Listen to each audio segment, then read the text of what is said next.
Hello, my friends. Welcome back to Tittle Tattle Tarot. It's Georgie. And on the table today, I have the Deviant Moon deck. And I am going to ask the Deviant Moon to help me look at Jane Seymour, Henry VIII's third wife. I would like to know whether Jane Seymour was indeed as mild and meek as is often believed and portrayed of this woman. The wife that had the son and who died a matter of days, hours after his birth. She's usually portrayed in quite a sort of sympathetic light, but I would like to know, was she meek and mild, or was she actually quite a cunning vixen? Did she have a plan to get Henry? So I am going to pull a Celtic cross, and we're just going to see what happens. What happens with the Celtic cross when we just put all our energy into thinking about Jane Seymour and what was going on in the Tudor courts at that time, about 1536. So let's just start pulling. We'll pull the whole cross and then we'll start talking about the different positions.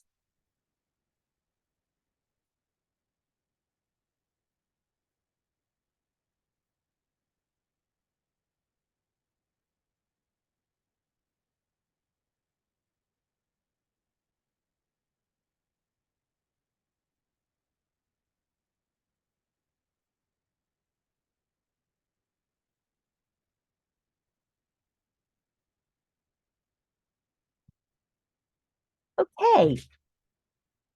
So right in the center of things, the central energy of all of this is the Hermit. So this is quite a wise card. This woman was no fool. This is a strange depiction of the hermit. It looks like very sort of cowed creature.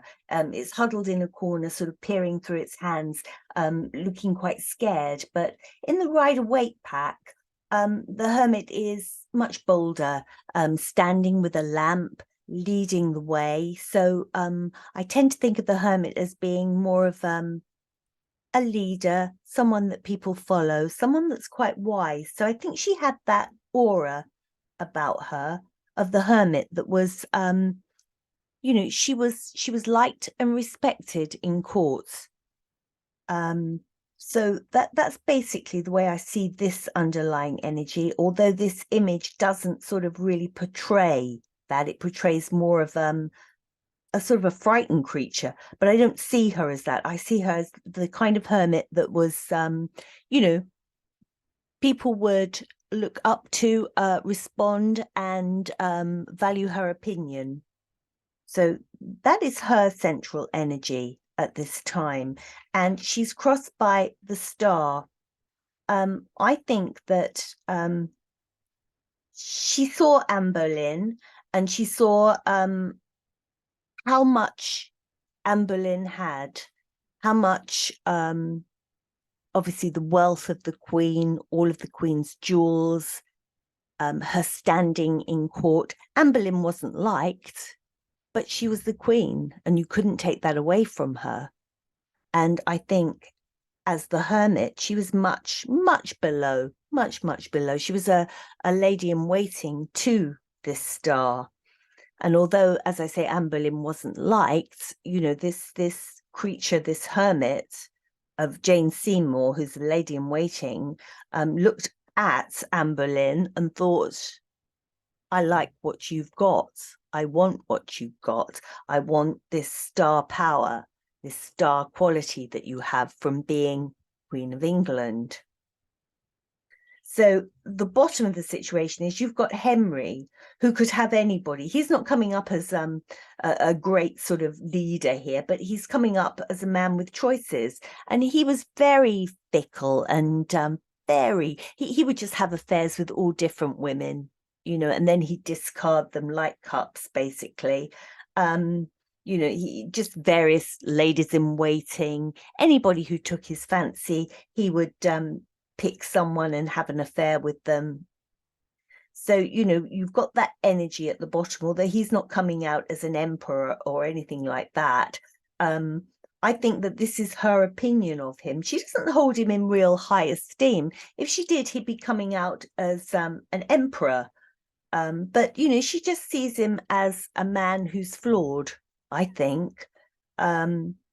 Yes, yeah. And she sees this one here, Anne Boleyn, as somebody who, she wants what Anne Boleyn has, the wealth and the status. In the top here, we have the Empress. Now, the Empress, of course, that is the Queen position. This is in her mind, but we're in reverse here.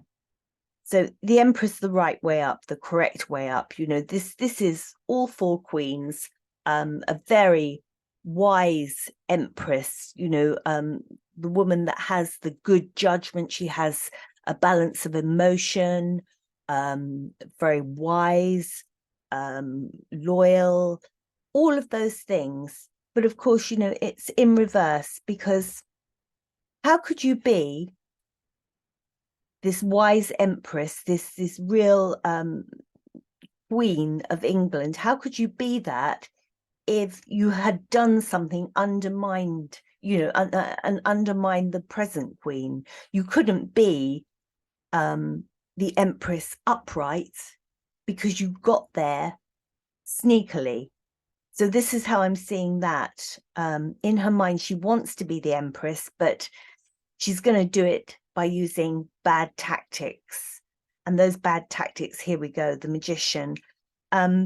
Magician, just trickery, smoke and mirrors, making herself appear very, very innocent. She probably was, but she was very much sort of touting to Henry that, oh, I'm very chaste and this and that and the other. And no, you can't kiss me. You can't do anything with me unless you marry me. So basically using the tactics that Anne had used.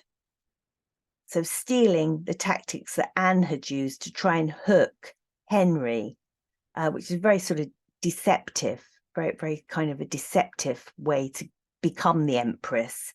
And of course, Henry, he's got all these choices here, but he rather likes a challenge. So when this sort of magician-y figure in the form of Jane Seymour starts saying to him, well, oh yes, thank you, but I don't want your gifts. I don't want that, because I'm chaste and, I'm not interested. I'm saving myself the marriage. That really, whoa, that got him really excited. And he's starting to look at this one here, Anne Boleyn, and thinking, well, I'm not going to have any sons with you, and starting to undermine her position. And this one here, Jane Seymour, is starting to undermine Anne's position.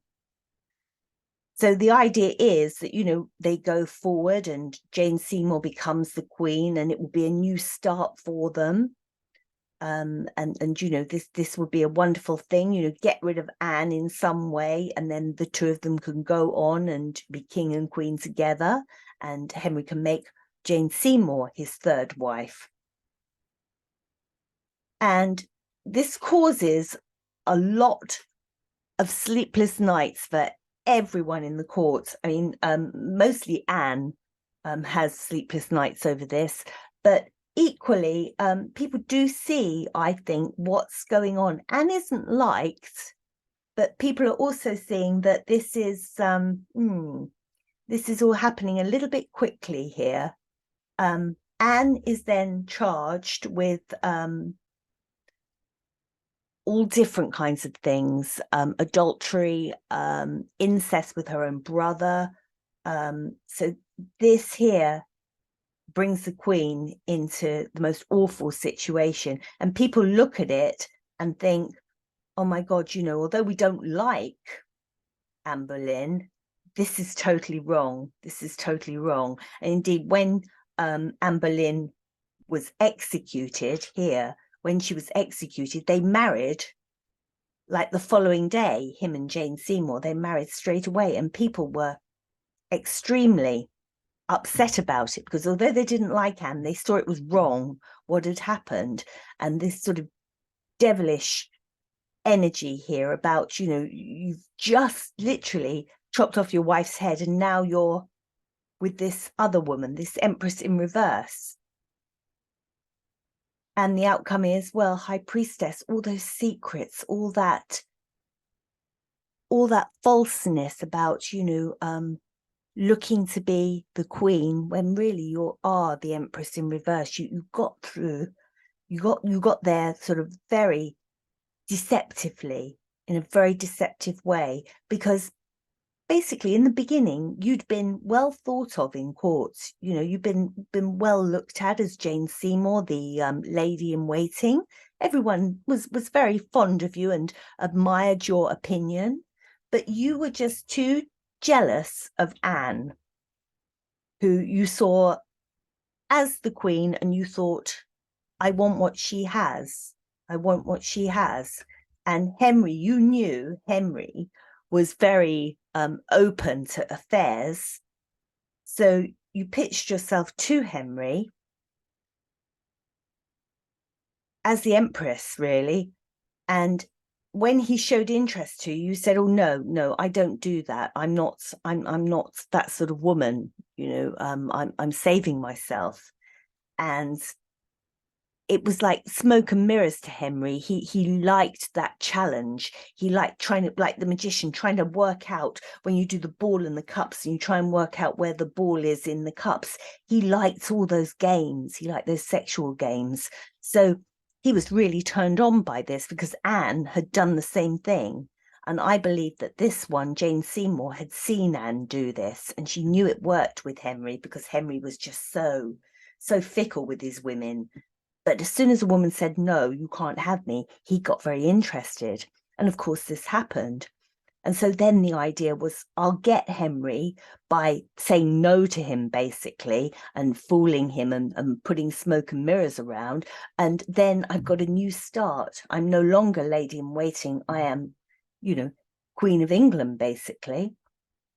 But all the trouble that it caused for Anne, because now she's being accused of something that she didn't do, the adultery and the incest with her own brother, the dreadful, dreadful list of things.